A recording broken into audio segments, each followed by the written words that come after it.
misericórdia comigo, Deus, e que a tua voz neste lugar seja audível, que eu seja o canal usado por ti, Deus, para abençoar vidas neste lugar, Deus, que através desta palavra haja renovo, edificação, conserto, Pai, vinda da tua parte, Deus, em nome de Jesus. Repreende todo o mal, Deus, que o teu nome seja glorificado neste lugar, Deus, que a tua palavra seja priorizada, que o teu Espírito seja ouvido neste lugar, Deus, e que possamos sair daqui não do mesmo jeito que entramos, mas que possamos sair daqui renovados, alegres, sentindo paz no coração, porque tivemos um encontro contigo. Que toda tristeza, Deus, que tudo aquilo que leva cativo a nossa mente, contrário à tua vontade, que caia agora por terra, e que o teu Espírito, Pai, tenha liberdade para visitar cada vida aqui presente, em nome de Jesus.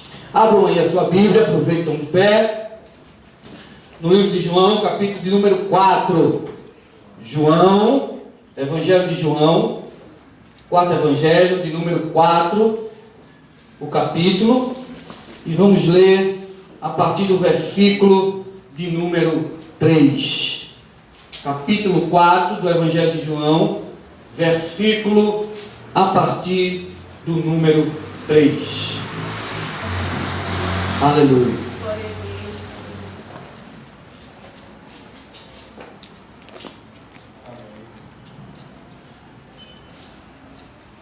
Amém?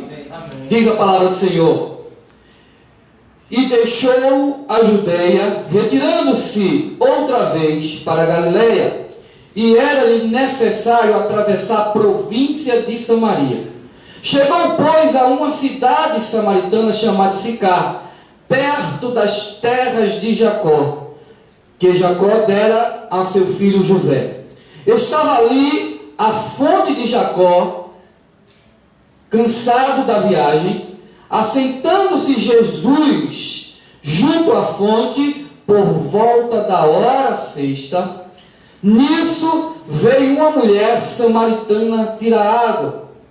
Disse-lhe Jesus: dá-me de beber, pois seus discípulos tinham ido à cidade para comprar alimentos. Então lhe disse a mulher samaritana: como sendo tu judeu, pedes de beber a mim, que sou mulher samaritana? Porque os judeus não se davam bem com os samaritanos. Replicou-lhe Jesus: se conheceras o dom de Deus, e quem é que te pede, dá-me de beber, tu lhe pedirias, e ele te daria água viva. Podem sentar, irmãos. Glória a Deus. Irmãos, esse capítulo de número 4, ele narra uma história muito forte ao nosso coração. Narra a história de uma mulher que precisava ter um encontro com Jesus. Jesus estava até então na Judéia, lá em Jerusalém, e estava pregando como era de costume, estava realizando muitos milagres, estava ali dando muita vista aos cegos, libertando muitos endemoniados, tirando do cativeiro muitos oprimidos de coração. Mas chega um certo momento que Jesus diz aos seus discípulos: olha, vamos descer para a Galileia, porque eu tenho algo a realizar naquela região. E quando Jesus sai da Judéia rumo à Galileia, ele vai em direção e chega em um certo momento que ele tem que escolher se ele quer ir pela encosta do mar, ou se ele quer ir por um caminho mais curto, ao qual atravessa as terras de Samaria. Não era costume um judeu atravessar essas terras. Os judeus preferiam o caminho mais longo, mas que não passasse por terras samaritanas, por conta dessa rincha que existia entre judeus e samaritanos. Mas Jesus ele vai pelo caminho mais perto e atravessa pelas terras de Samaria e chega a uma região chamada Sicá. E o texto diz que ele encosta perto do poço e os seus discípulos vão comprar alimento naquela cidade. E depois de um certo momento que os seus discípulos saíram, chega a mulher para tirar água do poço.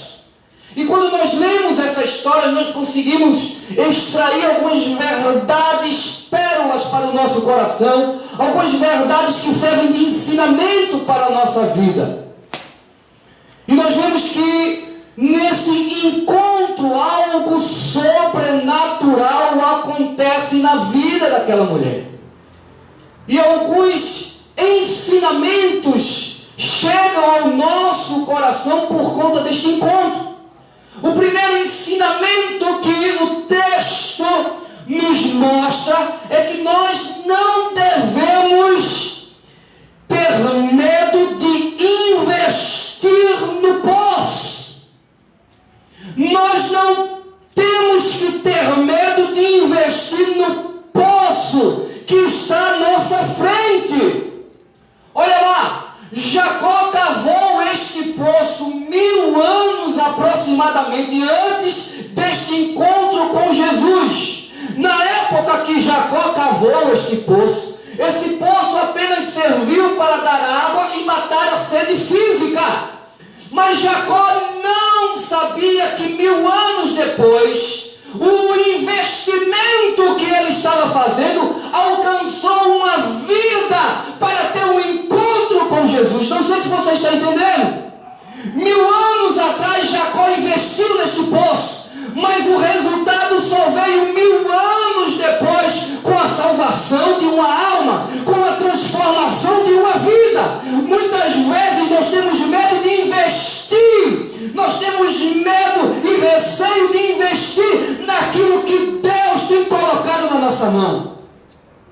Talvez você olhe assim, olha, estou investindo tanto e não estou vendo o resultado, mas entenda bem, os propósitos de Deus são diferentes dos nossos propósitos. Talvez os resultados do investimento desse poço, você vai entender apenas da posteridade. Talvez os resultados desse investimento, você não desfrute dele, mas talvez os seus filhos, talvez os seus netos, mas eu tenho certeza de uma coisa: se você não tiver medo de investir, grandes coisas acontecerão. Aleluia, glória a Deus, aleluia. Não podemos ter medo de investir, irmãos. Jacó, quando comprou o poço, quando ele doou este poço a José, quando ele dá as 100 moedas de ouro a Armor, ele jamais imaginaria que este investimento que ele estava fazendo alcançaria uma vida posterior à sua morte. Não tenha medo de investir. Não tenha medo de acreditar que Deus ele é completamente poderoso para nos abençoar ou abençoar a nossa posteridade. Glória a Deus, aleluia. Outra coisa que entendemos é que nós temos que ter coragem para trabalhar. Veja bem, Jacó, quando comprou este poço, ele escolheu uma região que era calcária, dura, com rocha. E nós vemos que naquela época, quando Jacó comprou e disse, olha, eu vou fazer um poço aqui, ele não tinha ferramentas necessárias para poder abrir aquele poço. Ele não contava com tecnologia necessária para se abrir um poço em uma rocha. Ele pegou alguns que estavam com ele e começou a cavar e ferir aquela rocha até chegar a uma certa profundidade, aproximadamente, diz os historiadores, 25 metros, para poder dar água. E até chegar naquela profundidade, Jacó trabalhou muito para poder desfrutar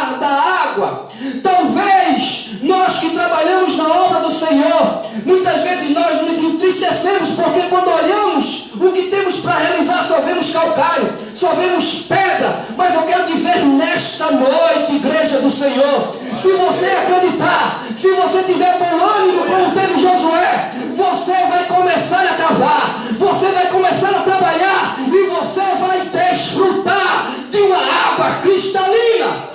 Glória a Deus. Aleluia. Tenha coragem para trabalhar. Às vezes você olha assim aos seus olhos humanos, você vê que as coisas estão muito difíceis. Rapaz, que poço que eu tenho que cavar, como esta pedra é dura, como é ruim de cavar este poço. Mas saiba, irmãos, que Deus honra o nosso trabalho. Paulo disse em Coríntios, olha, sede firmes e inconstantes, sempre abundantes na obra do Senhor, sabendo que Deus não vai esquecer do nosso trabalho.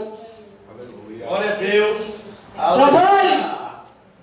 Aquele que mete a mão no arado, a Bíblia diz que nós não podemos retroceder olhando para trás, porque o cristão, quando começa a trabalhar no arado, quando começa a cavar poço, ele nunca olha para trás, ele sempre olha para frente, ele sempre olha para o alvo. O cristão, quando começa a trabalhar, ele não olha a dificuldade, ele olha para os resultados.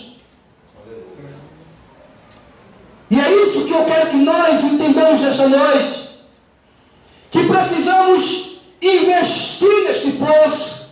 Que precisamos trabalhar com afinco neste poço. Porque o texto nos ensina que devemos trabalhar desta maneira.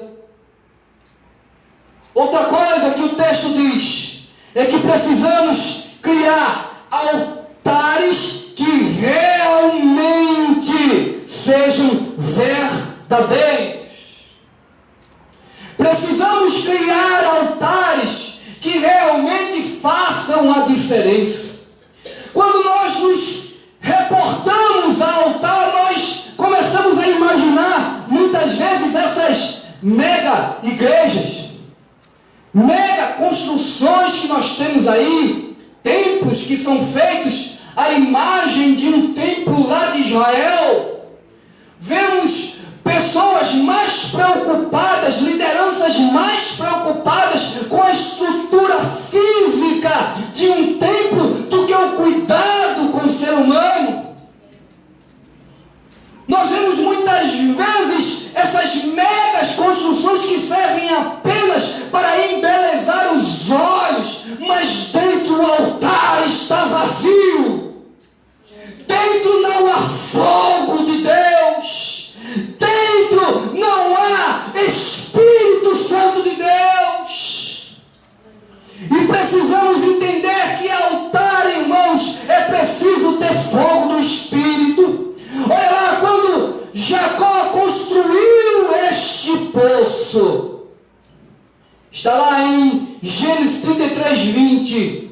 Ele diz, olha, este lugar aqui vai ser chamado de El Elohim Israel, que significa poderoso é o nosso Deus de Israel. O altar que Jacó construiu foi chamado de um lugar poderoso que o nosso Deus simboliza. Entenda bem, não adianta nós construirmos altares que são destruídos com fogo, que são destruídos com vento, que são destruídos com o tempo. É preciso nós construirmos altares que edifiquem para a eternidade. Aleluia, glória a Deus. Glória a Deus. Quando Jacó construiu este poço, ele disse, olha, poderoso é o Deus de Israel. É isso que nós devemos entender, irmãos. Que toda obra que nós fazemos, que cada passo que nós damos, que cada respiração que nós temos, que cada dormida à noite, que cada acordada pela manhã, tudo isso é com consentimento do Deus poderoso de Israel. Aleluia. Isso é o que eu amo, Senhor. Glória a Deus. Bendito é o nome do Senhor. Glória a Deus. Glória a Com o Deus. consentimento dele. Precisamos entender, irmãos, que não adianta criarmos altares que são exteriores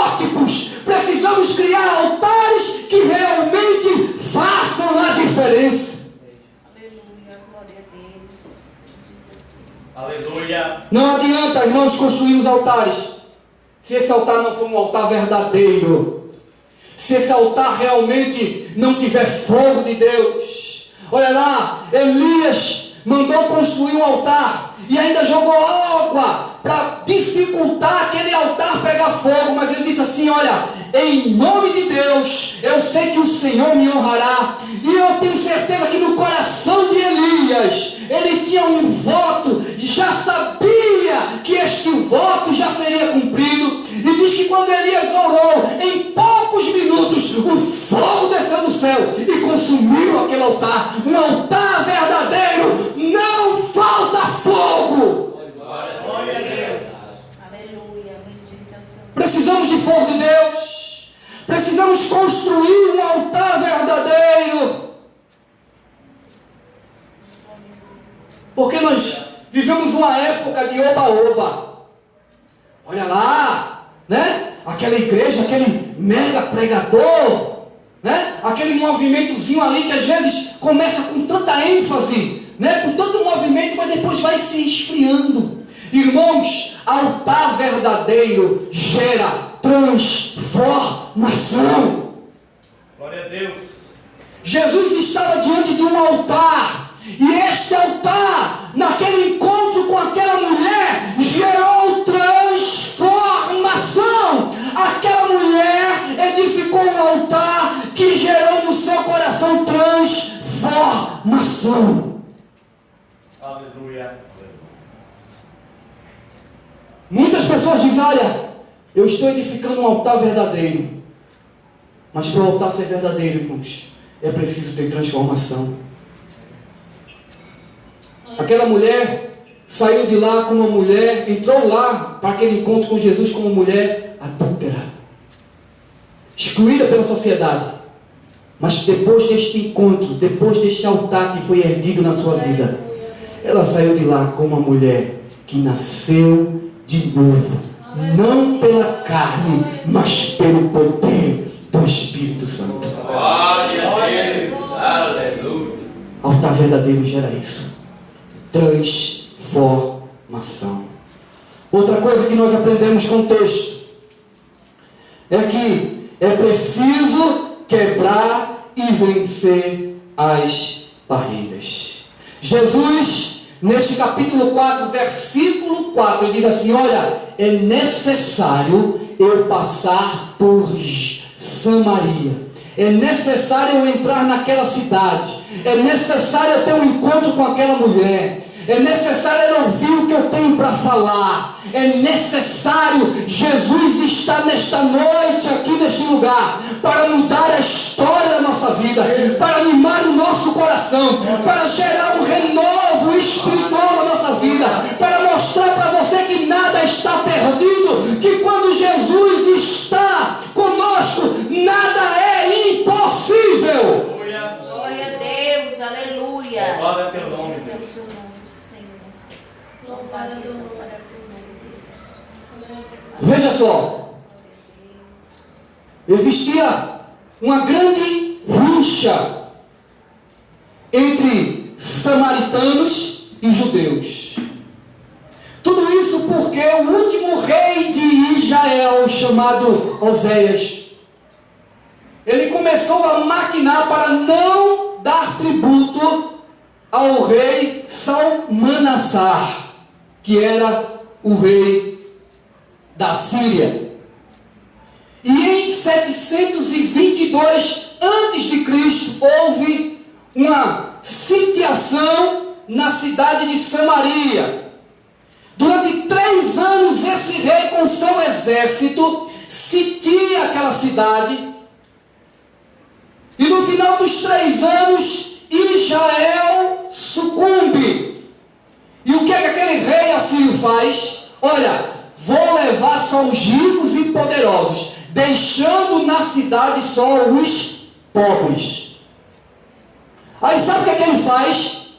Para não ter rebelião nenhum que se levante com o espírito de nacionalidade para lutar contra a injustiça, ele manda outros povos de outras regiões irem lá para Samaria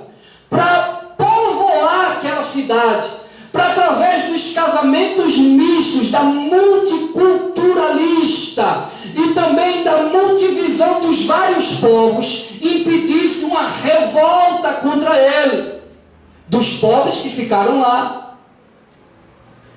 Só que, por conta disso, depois que Israel foi levado pela Babilônia em 586, passando 70 anos lá, voltando com Neemias e Esdras para preparar a cidade, para que o povo pudesse vir novamente, repatriar novamente Jerusalém. O povo de Jerusalém, que estava lá vindo do cativeiro, não aceitava o povo mais de Israel, que agora estava morando lá em Samaria, porque aquele povo estava prostituído por causa de outros deuses, adorando outros deuses.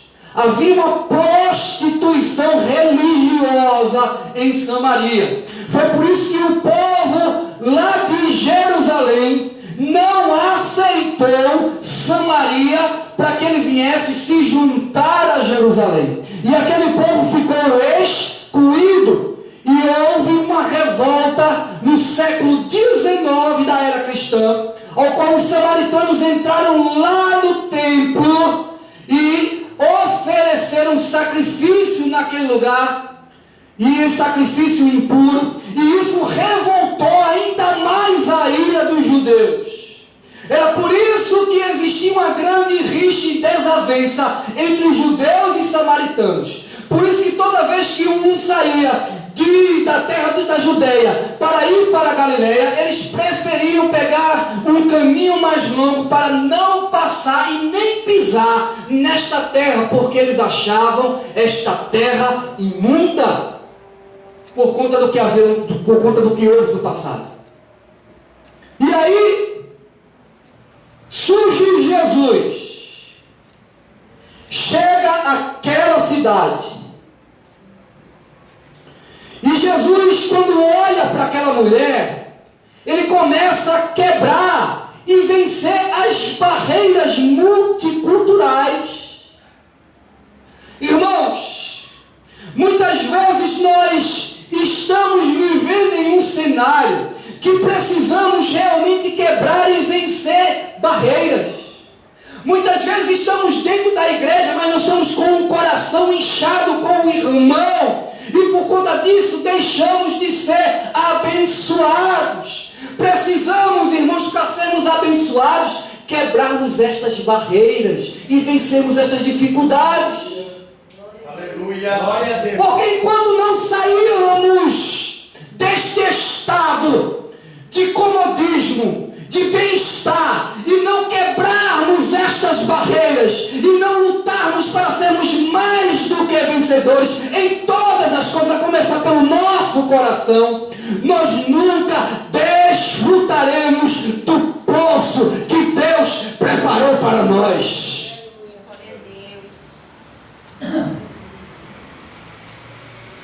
Jesus estava lá, chegou para aquela mulher para vencer, para quebrar as barreiras. Muitos de nós que nos chamamos cristãos não queremos quebrar as barreiras muitas vezes. E quando os problemas surgem, é muito mais fácil e cômodo deixar de lado no moio e seguir em frente. Mas não é isso que Jesus está falando, nem nos ensinando. Jesus está dizendo, olha, vamos enfrentar o problema de frente. O problema é com os samaritanos, eu vou entrar. Se ninguém quis entrar, eu vou entrar lá em Samaria. Se o problema é não falar com o samaritano, eu vou falar. Se o problema é não falar, principalmente com a mulher, Jesus está dizendo, eu vou enfrentar esse problema de frente, eu vou falar com esta mulher. Jesus está nos ensinando, irmãos, que problema tem que ser enfrentado de frente. Glória a Deus. Aleluia. Deus grande. De frente. Nós não podemos meter embaixo do tapete, esconder debaixo do tapete. Temos que enfrentar, temos que lutar, porque se nós enfrentarmos aquele que nos chamou para fazer a obra, Ele será fiel para conosco. Aleluia, glória a Deus. Outra coisa que eu aprendo nesse texto, irmãos, Aleluia. o interessante é que Jesus, em todos os aspectos do seu ministério, nas descrições dos evangelistas, sempre o povo ia para Jesus. Mas nesse texto não. Diferente. Jesus estava encostado, esperando a mulher chegar. E eu aprendo, irmãos, que da mesma forma que Jesus estava esperando aquela mulher, Ele espera uma atitude nossa, Ele espera uma mudança de hábito nossa. Jesus está nos esperando para fazermos realmente aquilo que precisamos fazer para sermos abençoados por Ele. Aleluia. Glória a Deus.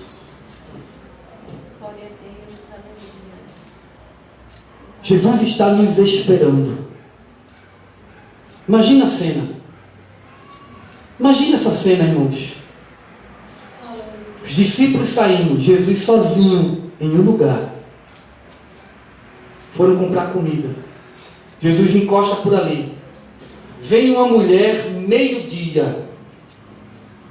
Vem lá ela.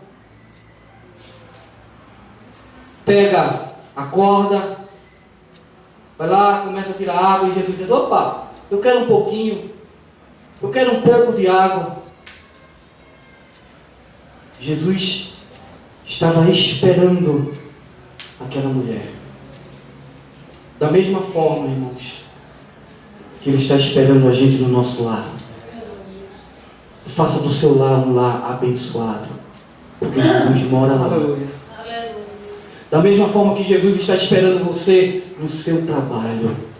Faça do seu trabalho um trabalho abençoado, digno, respeitoso, porque Jesus está lá te esperando.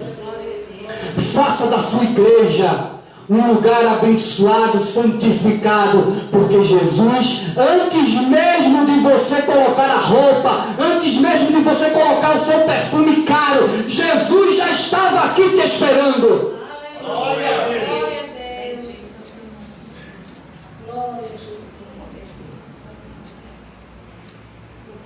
Esse texto nos ensina a seguinte pergunta: se nós já tiramos água do poço, se nós já chegamos em um lugar para tirar água do poço. Veja só, muitas vezes, irmãos, o texto nos ensina que a hora mais propícia para outras mulheres tirarem água daquele poço, geralmente era pela manhã, que é lógico, sol frio, pela manhã, ou à tarde, no finalzinho, quando o sol está frio.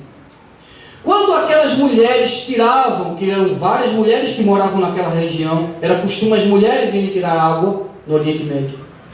Quando as mulheres tiravam água, aquela fonte demorava um certo período de tempo para poder nivelar o seu nível normal. Quando aquela mulher chegou lá de meio-dia, ela encontrou o poço um pouco mais fundo do que o normal. Imagina você. Ela joga a corda. Entendam bem. Vocês já tiraram água do poço. É preciso nós tirarmos água do poço. Para isso, é preciso gerar em nós um esforço. Além do normal. Não se preocupe se fulano de tal tira água do poço de manhã e é mais fácil para ele. O irmão é diferente do seu esforço. Jesus quer de nós um esforço diferenciado.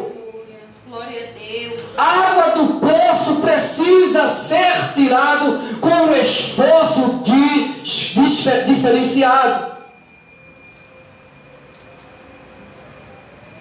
É preciso nós entendermos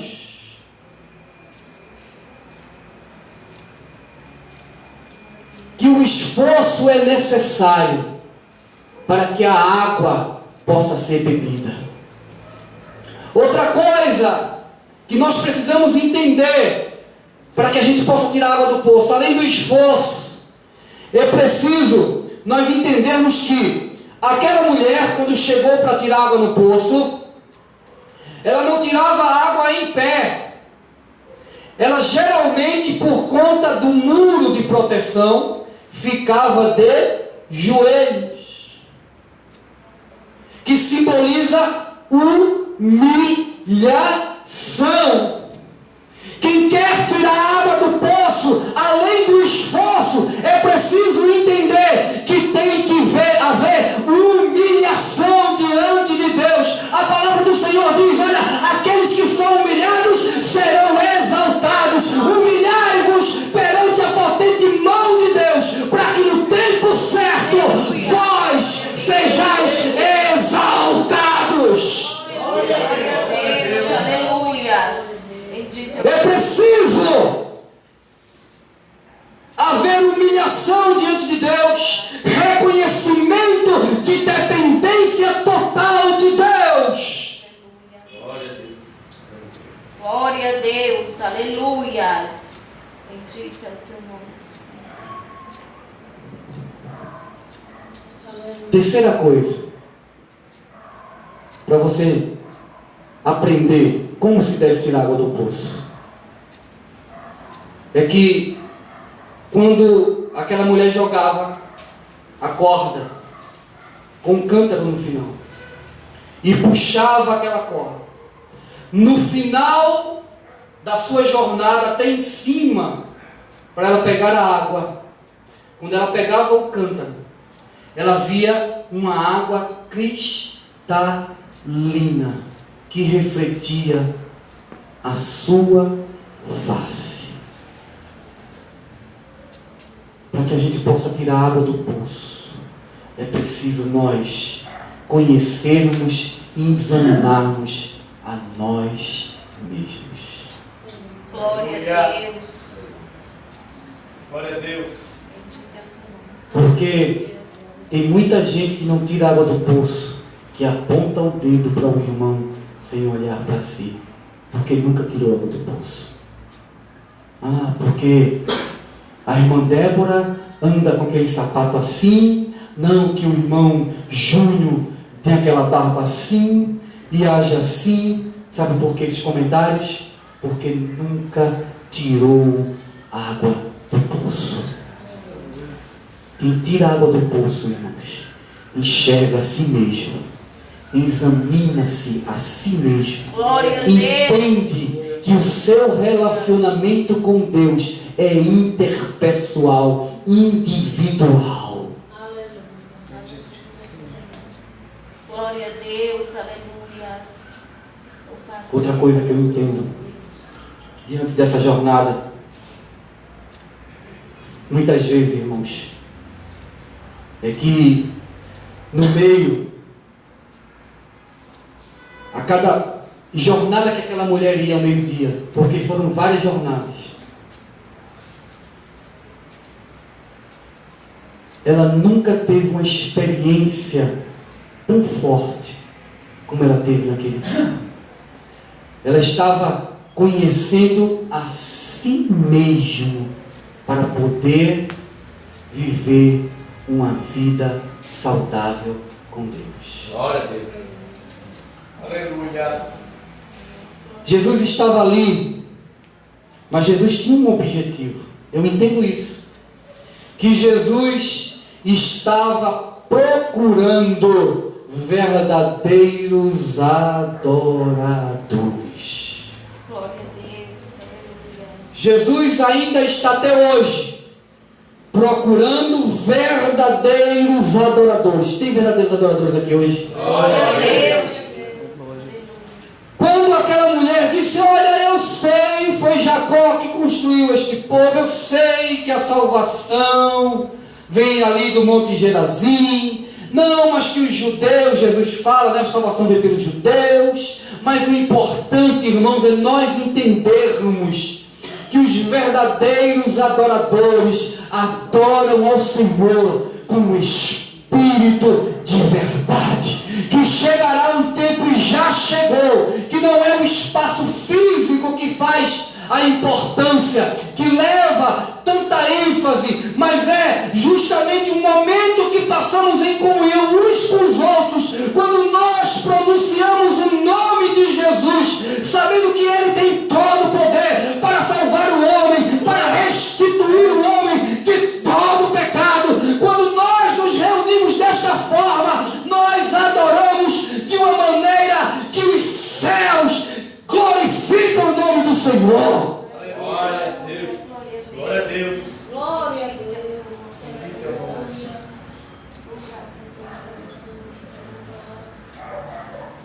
Olha lá, verdadeiros adoradores.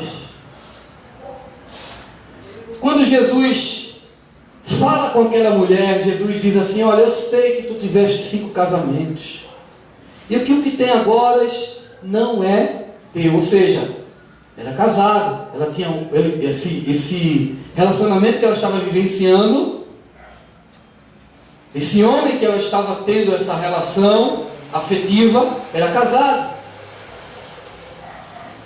E aí Jesus diz para ela: olha, é preciso eu encontrar verdadeiros adoradores.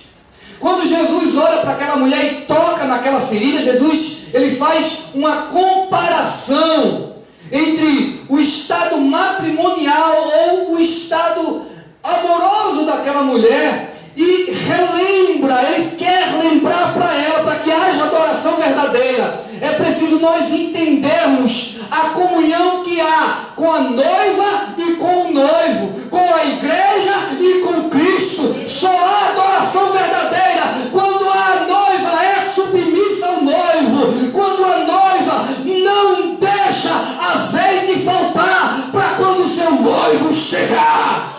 Glória a Deus. Aleluia. Só há adoração verdadeira quando há um relacionamento verdadeiro e imaculado de fidelidade entre a noiva com o noivo. Enquanto aquela mulher estivesse naquele estado, ela nunca poderia ser uma verdadeira adoradora. Aleluia. Nós somos igreja do Senhor. E chegará um dia, irmãos, que o Senhor dará ordem: é hora do toque da última trombeta. Eu imagino esse dia, Aleluia. que Deus vai reunir na terra, nos 4 cantos dela, os verdadeiros adoradores, para entrar nesse lindo casamento que acontecerá no céu. Só vai entrar neste casamento verdadeiros adoradores. Glória a Deus. Outra coisa, para finalizar, que eu entendo nesta história, é que nós precisamos conhecer o verdadeiro profeta. Jesus era o verdadeiro profeta. No versículo 19, aquela mulher diz assim: Senhor, disse a mulher,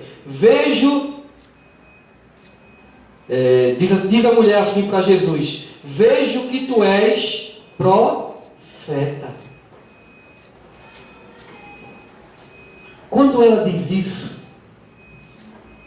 na verdade aquela mulher, ela passa por um avivamento. Ela, naquele exato momento que ela diz essa palavra, vejo que tu és um profeta. Veja o que eu entendo. Quando ela diz isso, ela passa por um avivamento que ela nunca tinha sentido antes. ela começa a ver algo que ela nunca tinha visto antes. Seus olhos foram abertos. E ela começa a entender coisas que jamais ela havia entendido antes. Este avivamento, este renovo que foi gerado no coração dela, gerou alegria, paz de espírito. A atitude daquela mulher foi sair da presença de Jesus e ir para a sua cidade e anunciar: olha, eu conheci um profeta que é diferente, eu conheci um profeta que mudou a minha vida, eu conheci um profeta que, assim como ele mudou a minha vida, ele pode mudar a sua vida também. Glória a Deus. Aleluia. Aleluia. Glória a Deus. Sem reconhecimento de que Jesus é o profeta, aquele que tem todo o poder para mudar a história, para mudar a situação, para mudar o quadro. Por mais temeroso, por mais tenebroso, por mais horripilante, caótico que esteja a nossa vida, Jesus, o profeta de Deus, ele tem autoridade, ele tem poder para mudar aquilo que o homem não pode mudar. É por isso que ele diz: olha, toda a autoridade foi dada a mim no céu e na terra. É por isso que diante de Jesus todo joelho se dobra, toda língua confessa que ele é o Filho de Deus, para a glória de Deus Pai. Glória a Deus, aleluia. Bendito é o teu nome, Senhor. Glória, glória a Exaltado Deus. é o nome do Senhor. Aquela mulher, irmãos, chegou naquele poço com uma sede física, mas ela foi saciada de uma sede espiritual. Bendito é o teu nome, Deus. Glória a Deus. Nesta noite, Jesus faz um convite. Em Salmo 147, versículo 3, diz assim: Ele sara os quebrantados de coração Glória a Deus, e cura aleluia. as Bendito nossas é o teu nome, feridas. Senhor. Louvado e exaltado Ele é o teu tem nome, esse Deus. poder, irmãos, Glória a Deus, aleluia. para sarar Louvado e exaltado é o teu todos nome. que estão quebrantados de coração e de curar todos aqueles que se encontram Bendito é o nome do feridos, Senhor. porque Ele é Deus. Glória a Deus. Da mesma forma que ele se encontrou com aquela mulher e aquela mulher nunca mais foi a mesma.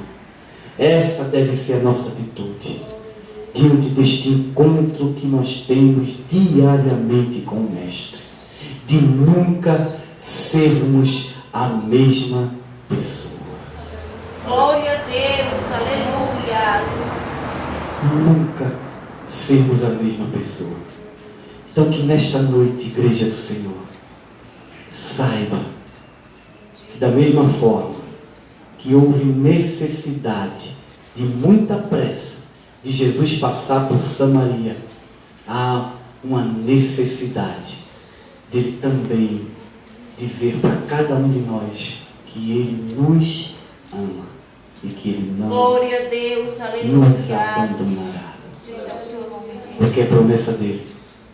Quando ele diz: olha, eis que estou contigo todos os dias, até a consumação. Glória a Deus, aleluia. Não importa o problema que você Louvado e esteja exaltado é o vivendo, teu nome, irmãos. Deus. Jesus está passando, porque há necessidade no teu coração para uma reforma que só Jesus pode fazer. Glória a Que Deus, Deus aleluia. nos abençoe poderosamente nesta noite. Glória a E que Deus. realmente nós possamos ser aquilo que Deus quer que nós sejamos, em nome de Jesus. Amém?